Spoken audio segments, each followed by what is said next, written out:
I'm going to go ahead with the meeting beginning ritual. 起立，面向佛堂，参加三鞠躬、一鞠躬、再鞠躬、三鞠躬，参加各位点传世一鞠躬，开班一鞠躬，请坐下。Please be seated. 6 is relatively short. As you can see, we only have 6 lines. Now, as is usually the case with the Tao Te Ching, even 6 brief lines can hide a lot of details. That is, many layers of meaning. And we will, of course, go through them one by one and unravel, peel back those layers of meaning, one layer at a time. To start with, here's Tao Te Ching 6. The valley spirit, undying, is called the mystic female. The gate of the mystic female is called the root of heaven and earth. It flows continuously, barely perceptible. Utilize it, it is never exhausted. Okay, so how can we analyze the 6 lines, and can we break it down into something simple? Well, it turns out, yes indeed, we can. When we have 6 lines, the obvious and simple way to look at it is to consider them to be 3 sets of 2 lines each. So 3 times 2 is what it says. 3 couplets, so to speak. And you can tell I'm highlighting these Chinese characters in line 2 and line 4 that are repeated characters. So even without knowledge of Chinese, you can tell graphically that they are the same. So this gives us a natural way to divide up the chapter into 3 sections, as you can see. And indeed, when we check the meaning behind the lines, we find that this is actually quite correct. So the first 2 lines are about the valley spirits being called the mystic female. That's great. That's one thought. The second 2 lines, lines 3 and 4, talk about the gates of the mystic female being the roots of heaven and earth. That's another thought. Then finally, the last 2 lines talk about the nature of this essence.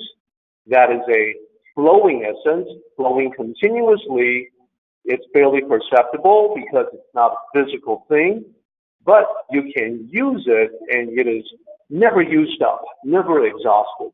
So that's the final thought, the conclusion. It actually calls back to the beginning 2 sections, and I'll explain how that is when we get to the last 2 lines. So let's get going with the very first line. The first line, the first 2 characters present for us another key concept from the Tao Te Ching, the valley spirit. So let me break those down. We've got 谷神, we've got 2 characters in pinyin. You can see the pronunciation, 谷神, that's pretty close. In terms of characters, 谷, the first character simply means valley. It can't really be translated to anything else. So the second character, shen, can be translated in multiple ways. It can be translated, for instance, as deity. It can also be translated as the spirituality of someone. It can be translated as the energy level of a person. So multiple ways to translate that character. So literally, if we were to render these 2 characters in a literal way, we end up with valley, and then we end up with character for deity. But then notice that when we talk about 谷神, the valley deity, it's actually not about some sort of deity from mythology. It's actually about the indefinable, the essence of the valley or the spirit of the valley. So this is not a god of something, like a deity. We, from experience, we know about the different gods that stand for something. Apollo, the sun god. On the movie screen, you've got Thor, the god of thunder. In a recent movie, you've got Hela, the goddess of death. The god of this, the goddess of that. In this case, that's not what this is pointing to at all. It's not talking about a mythological deity in any sense. It's talking about this indefinable quality in the valley. So the meaning is the spirit or essence of the valley, and then there are characteristics associated with that spirit or essence. There are primarily 3 different characteristics. Let me point them out one by one. 3 primary characteristics are as follows. 1, empty like a cup. And we'll visit each one in detail. Number 2, spacious, expansive. It's related to emptiness, but it's not quite the same thing, as I will explain. And number 3, nurturing, supporting of life. So let's start with empty like a cup. What does that mean when we talk about the valley spirit having the characteristic of emptiness? So think of a valley and imagine that you can see it from an airplane. So the valley is enclosed on all sides with hills and mountains, and then there's that central valley, a depressed region within. So think of all that geographically as being like a cup between heaven and earth. So if you are able to visualize it as a cup, then think of it as a teacup. Think of it indeed as a teacup that is ready to receive hot tea. So someone is about to pour fresh hot tea into it. So it is because the teacup is empty that it has room for fresh hot tea to be poured into it. And that's what we call a useful kind of emptiness. And that kind of emptiness is dynamic and active because it's about to be filled up with more stuff. You are able to put more into something or some place because of the emptiness, because of the room that is available there.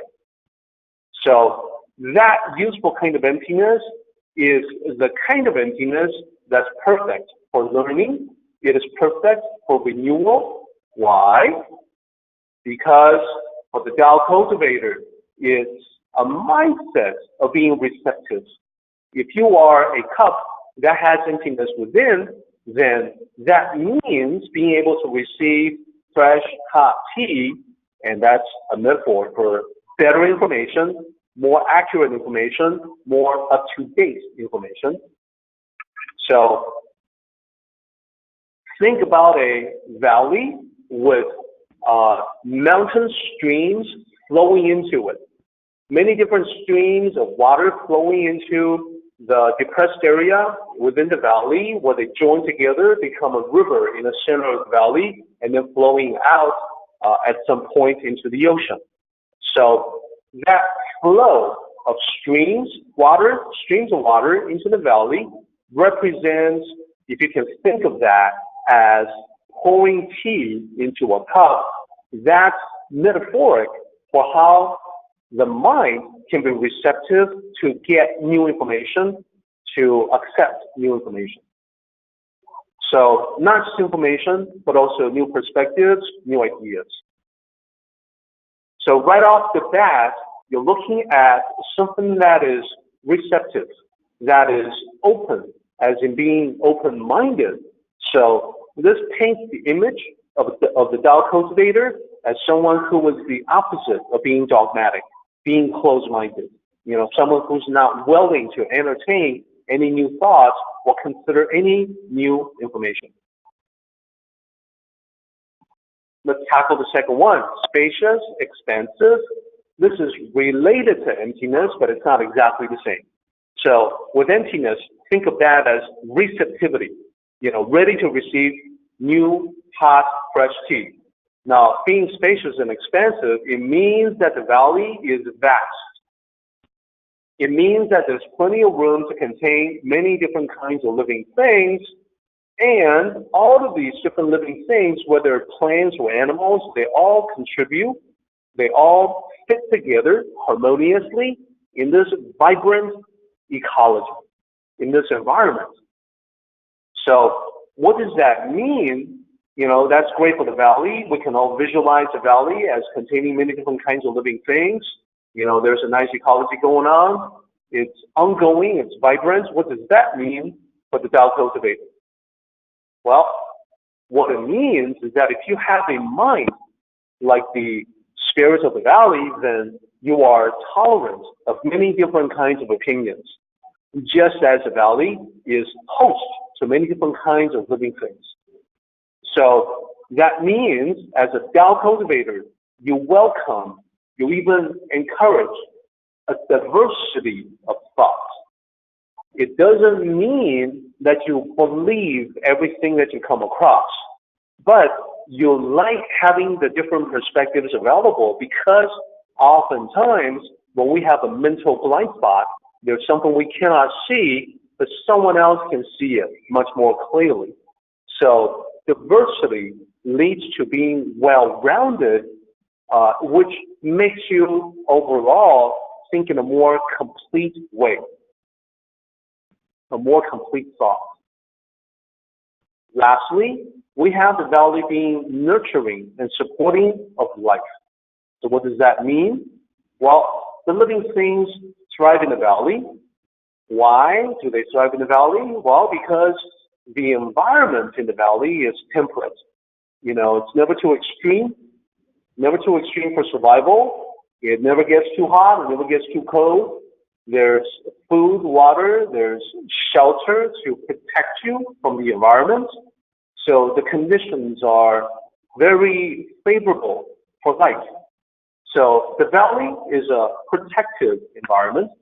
So the Tao cultivator who identifies with the valley will be someone who is a mentor. That Tao cultivator will be supportive of other people. They can mentor people, they can guide them, they can give them a nudge on the right path, or maybe lead them to the right path. Point them in the right direction. So, just because you take someone to the right path, that doesn't mean they know which way to go. You still need to do a little bit more extra work, provide them with instructions, like, now that we are physically stepping on the right path, you want to go off in this direction, and, several miles down the road, you're going to come to a fork in the road, and you're going to want to take this particular road instead of that one, because that's the right path. You're going to want to give them some instructions to be truly helpful. Okay, so those are the three characteristics associated with the spirit of the valley. We can combine them together to get a pretty good overall description of the Tao cultivator or the Tao sage. So how is that someone who studies the Tao? That person is ready to learn. Not dogmatic, not unyielding, not rigid, receptive of new ideas. Is able to keep up with times, tolerant of different beliefs. They still have their own principles that they adhere to, but it's okay with them that other people believe differently, that they believe other people have a right to their own thinking process, their own critical faculties, and therefore it is not their job to impose what they believe onto other people. And that's because they, by nature, are gentle and helpful to everyone.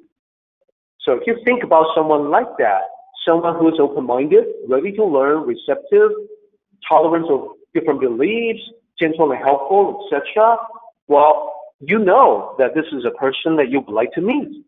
You would like to have more people like that in your life. And you can by becoming someone like that. So suddenly, by becoming closer to the valley of the spirit, you've got one more person in your life who has all of these characteristics. You know, not dogmatic, tolerant, gentle, helpful, etc. And you know all the people would like to have you in their lives. Let me then talk about the last two characters here. After 谷神, we have 不死. So these two characters are simple characters in Chinese. The 不 character, the first character here just means no, and then 死 means to die or death or death. So the same character can be a verb, it can be a noun, or it can be adjective. So as a verb, 死 means to die. As an adjective, 死 means death. As a noun, 死 means death. So in Mandarin, it can be all of the above.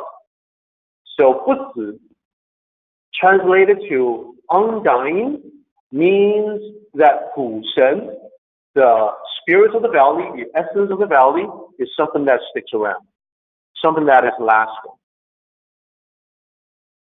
So even though 谷神 is not a deity from mythology, it is like a deity from mythology in that this spiritual essence is immortal. Why is it immortal? Well, it's a universal energy that has always existed in reality and can never die off or disappear. So as long as existence exists, so will the valley spirit. Let's move on.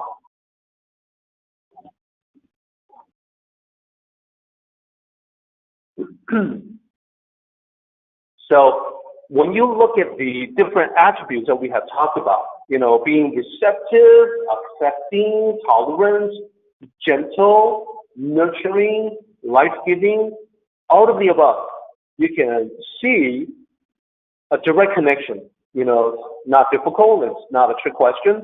You can see a direct connection between the valley spirit and yin of the yin and yang duality, the yin and yang symbol. So remember, yang, the other side, is the active principle. It's dynamism, it's action, it's things that are overt, whereas the yin is the passive side of the of that dynamically evolving symbol, the yin and yang symbol, and it is all of the above: receptive, accepting, tolerant, gentle, nurturing, life-giving, and usually associated with femininity, with the female energy that we perceive in the world. So there's a direct line between yin and 谷神, the valley spirit. So yeah, we're really talking about the female side of the male and female complementary duality. We're talking about women. Yin is definitely a force or state that has always existed. So it's a universal complementary energy or state or phase or, I don't know, any description that you may have in mind of force, a force beyond force, an energy that's not really a physical energy. It can be whatever you want it to be. But the concept is the important thing. Yin is the female side of the male and female complementary duality. So, for those of you who have gone through initiation, I want to remind you that the mystic portal that you received as one of the three treasures in Iguan Dao, that maps directly to the valley spirit. So the valley itself is the mystic portal. The spirit of the valley is the soul. The essence of the valley is the soul. So the valley is the container. Now you can think of that container as yourself. not a stretch, not a big surprise, because we were talking about comparing you to the metaphor of a teacup that's ready to receive new knowledge. So you can think of your head, your mental faculties, as a receptacle or a vessel for containing information. So anyhow, this idea has a very ancient origin, and I thought nobody knew about it. But then when I published my first book, which was Tao Te Ching, annotated and explained, I was calling different people around, asking for endorsement or a blurb for the book. And one of them is an American Tai Chi master by the name of Kenneth Cohen. So Kenneth was very pleasant. He was everything that you would imagine a Tao cultivator to be. He was a gentle presence, courteous, and very knowledgeable. So he used his Chinese on the phone as I was having a conversation with him. He of course had the American accent, but that's okay. At least he was making an effort. So we chatted, and at one point he talked about this. On the face, right in the middle of the face, there's the valley. He said, this position, this place on the human face, the ancient code for the valley. And I was very pleasantly surprised by him saying that, because I thought nobody knew this. And yet, in his studies of the Tao, he had come across that ancient reference. So this is a very real and direct connection, and I'm glad to see that I'm not the only person that knows about it. So in the context of the mystic portal, you can immediately grasp why it says 不死, undying. Well, the soul is your immortal true self.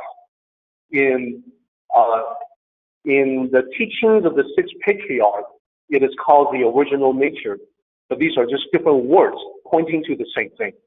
Okay, so your true self is that part of you that has always existed, will always exist. It is the Tao in a personal format. It's the Tao at the personal scale, and it's incredibly powerful. That's one of the things we'll talk about today. So, for anyone who may be curious about the three treasures, about the mystic portal, there's more information about that you can find at this website, truedao.org, and the web address is rather simple. Follow that with the Tao and follow that with three treasures with a dash in between, and there you go. So there's more information available for anyone who may want to look that up. But let's move on to talk about the other aspects of the Valley Spirits. We're now moving on to line 2, and I'm isolating the last two characters, 玄牝. Here, it is more important for us to get the concept. So, the two characters that we're talking about here, I'll break them down one by one and talk about them in detail. The first one is mystic, mysterious, hard to understand. And the second one is female animal, or female in general. We'll talk about that in just a moment. But now, let's stick to the idea of the Valley Spirits being corresponding to yin, of the yin and yang symbol, the female energy of the cosmos, of the universe. So why mystic female? This term translated as mystic female, it's synonymous with yin, the female energy. And these terms are different ways to describe the sacred feminine, the source of life, the nurturer, the universal mother. So the complement of this would be the mystic male, the sacred masculine, etc. But such terms are not mentioned in the Tao Te Ching because, well, to be quite frank, guys, they are just not so important. In comparison to the mystic female, there's not the same degree of significance associated with the mystic male. So in terms of what we observe in the universe, we can kind of see why the male or the masculine energy is just not emphasized in the Tao Te Ching. Well, it's because it has always been true that women are the source of life and men are the ones who provide the help and assistance to make that happen. Now, I like to think that the help that we provide is indispensable, but other times I also understand that we men can be pretty expendable at times. I'll get to that in just a moment. Now, so the central thing is really around the female energy. The men are off to one side to provide the help and support as may be necessary for the female energy to be central in the function of being the source of everything. That's just reality. So let's dig into that. Throughout human history, the human instinct has always favored the protection of women while regarding men as being more expendable. So traditionally, usually, it's men, it's boys that are sent off into battle. It's men who do the dangerous jobs. It's the men who need to do the heavy lifting in order to do the tough work that will provide for the environment for women in order to, facilitate the perpetuation of the species, so to speak. Now, it's not just the Tao Te Ching that's saying this. The same ideas are pervasive in the West as well. We always say women and children first. On the Titanic that was sinking, you can bet that the emphasis is to put women and children on those lifeboats. Men, that's okay. If there's room, fine. Otherwise, you can swim. So this is part of our nature as humanity.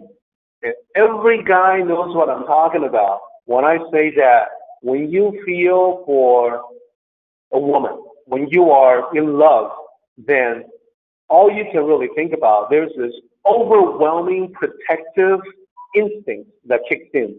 You just want to protect and cherish this girl, this special woman, There's nothing else quite as important. And of course, when you start a family, then, the kids become all important as well. They become the center of your universe. Now, it's very practical that we're hardwired to do that. It's because of tribal survival that you can decimate a tribe, kill off most of the men, but in a couple of generations, that tribe is back to full strength. But if you kill off most of the women, that tribe is going to be in really bad shape. That's just math. That's just common sense. It has always been that way since primitive evolutionary times. It's built into the fabric of reality. So, because of that, someone who understands the Tao will think of this as simply the way the world works, not sexism. So, if someone were to say to me, "Hey, is the Tao Te Ching sexist?" I would say no. So how come it's talking about women this and women that, but not talking about men? Then I would say, well, that's just the way the world operates. The sooner you understand that, the better off you're going to be, and not rail against reality. Not fight against the way things are.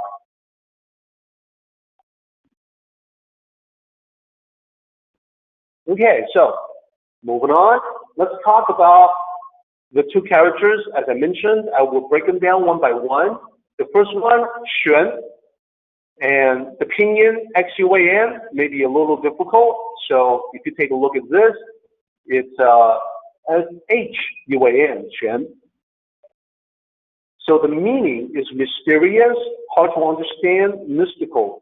This character also shows up in chapter 1 of the Tao Te Ching, where it says, 玄之又玄, the mystery of mysteries, or the mysterious of the mysterious, or the hard to understand of the hard to understand, meaning it's really, really hard to understand. So that's what it says in chapter 1. Here, it's simply mystical, mysterious, followed by this character here.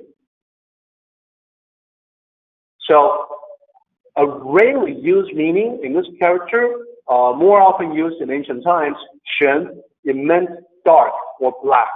So for instance, it was used in ancient times to describe ink. Ink is inky black. So 玄, the color 玄, clothing that was black would be appended to this particular character, 玄, but again, in ancient times. So the meaning of dark and black was related to mystic, mystical, mysterious, hard to understand, etc. Why? Because the association is that when it's dark, like in the middle of the night, it's hard to see anything. And to be able to see something has the double meaning of something being visually available to you. So, oh yeah, I can see it. I see it. I perceive it with my eyes. It can also have the other meaning. The double meaning also includes, oh, I see. Like, oh, I understand. So being able to understand something is equivalent to being able to see something, visually see something. So when you are not able to understand something, that's when it's very dark and you can't really make it out. It's too dark. So that's why hard to understand is equated to dark or black or hard to see. But that is not what the meaning is here. So this is not dark female or black female, it's mystic female. And let's talk about the Tin character. The meaning, female animal, female creature, female living thing, or just female in general. Just the overall sense of female. So once you understand what those two characters are, 玄牝, mystic female, you can now also be in position to figure out where the errors are that are in translations, very widespread. I would say the majority of translations will get it wrong. But now you know where the mistakes are.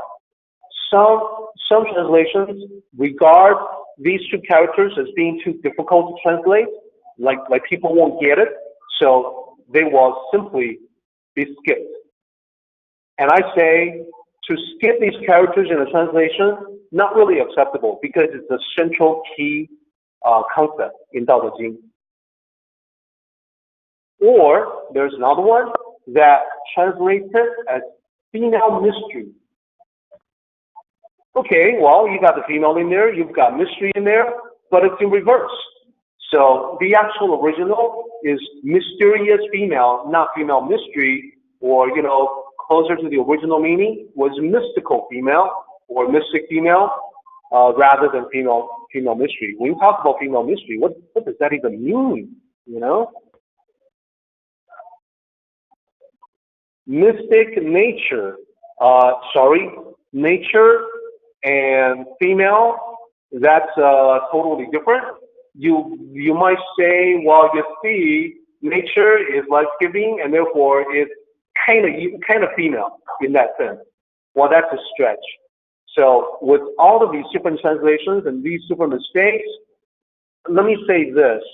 It doesn't matter to me how many titles, what PhD, what degrees, how authoritative someone is. If they use any one of those translations for these two characters, they're still wrong. It doesn't matter who they are, they're still wrong. So, lastly, Great Mother. Well, okay, that's more of an interpretation. Great Mother, mystic female, you can tell there's a distance between them. Yeah, we're talking about the general idea of motherness, the essence of motherhood. But we're not talking about Great Mother. It's kind of a stretch. it's an interpretation to say that, well, when we talk about mystic female, it's really, we're talking about the great mother, the great metaphysical mother of all. Okay, well, that's an interpretation rather than translation. So, conclusion, this is one of the more challenging terms for authors to understand and or render accurately. Sometimes they can't translate it accurately only because they don't understand what it says in the first place. Sometimes they do understand, but they're unable to provide an accurate rendition. Now, let's talk about line 3, the case of the mystic female. So when we break down the 4 characters, we get this: mystic, mystical, mysterious, female. That's pretty much the only way that it can be translated. Apostrophe S, and then door. So if you were to transcribe without attempting to translate, you would end up with the mystic female's door or the mystic female's gate.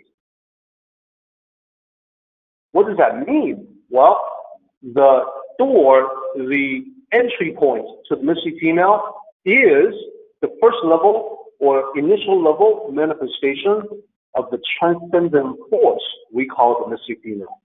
And what is the first level or initial level manifestation? Well, it's the miraculous ability of the mystic female to give rise to life, for life to come out of it, to be created. So that manifestation, in short, is creation. So that's what we get to in line 4. This is what we have. 5 characters. Is, that's the first character there. Second character, call. These are pretty much the only way that they can be translated. Heaven, third character there. And then D is earth. And then the last character, gun, is root. So the door of the mystic female, or the gates of the mystic female, is called heaven, earth, root. And of course, when we actually translate, you're going to want to sequence the words so that it reads better in English. It's called the root of heaven and earth. And here, root refers to the source of universal creation. Now, root can refer to a whole bunch of other things as well, which I'll get to next time. So for instance, when you talk about the source, when you apply the source to yourself, then a very important point we have to talk about next time is that you, at the deepest part of you, you are the source of everything in your life. So the Tao is the source of everything in the universe, everything in existence. You are the Tao in a smaller form, so you are the Tao, you are the source for everything that is manifesting in your life. If it's a good life, that's due to good, positive manifestation. If you've got challenges and problems and troubles, it's because of the negative manifestations. Knowing how that mechanism works is the first step to help you fix it to the way you want it. So, obviously, I think that's a very important topic. For now, with 5 minutes left, let's move on to the end of today's presentation. So, for now, though, I want to focus everybody's mind on the concept of the valley spirits, the characteristics of the valley spirits. How well do we all live up to the concept of the valley spirits? That's my question and challenge for everybody. So first, in consideration of the essence of the valley, number 1, I would challenge everybody to check yourself to see if you are holding on to some ideas in a dogmatic, rigid, and inflexible way. How can you tell? Well, if contrary opinions set you off and, get you into a rage, then yeah, there's probably some dogma involved in your thinking. So I want to challenge you to take yourself in that fashion I have seen people who got really mad at me for some of the things that I said before and decided to not tune in anymore. Well, that's fine. That just means they haven't mastered this particular lesson on being open and receptive. Here's the question. Are you're the teacup? Are you full of preconceptions? Preconceptions are stale cold tea that you are unable to receive information that is more complete, more accurate, or more updated. That is fresh hot tea. Fresh hot tea from the teapot. So this is associated with the first bullet point to check yourself to see if you fit that description. Next is about diversity of thought, tolerance of different opinions and beliefs. Assess yourself on how well or poorly you deal with differing beliefs and opinions. You do not need to accept opinions that you know to be wrong. That's not what tolerance is. Tolerance is only about your honoring other people's having a mind of their own and can think their own thoughts without you imposing your thoughts on them. It's okay that they believe differently. So I want everyone to get to that point. And then lastly, the valley provides for all living things within it with no conditions, no strings attached. So challenge to you, are you able to do the same with those who are close to you? Are you able to mentor them, guide them, direct them when they call upon you for help, but then do so without expecting anything, without demanding anything, without requiring anything? If so, then you are living your life in a similar way as the essence we're talking about today, the Valley Spirit. Let's go ahead and do the meeting ending ritual, everybody. 起立，面向佛堂，持架深鞠躬，一鞠躬，再鞠躬，三鞠躬，持架各位顶传十一鞠躬，斜翻一鞠躬。Well done, everybody. Thank you so much.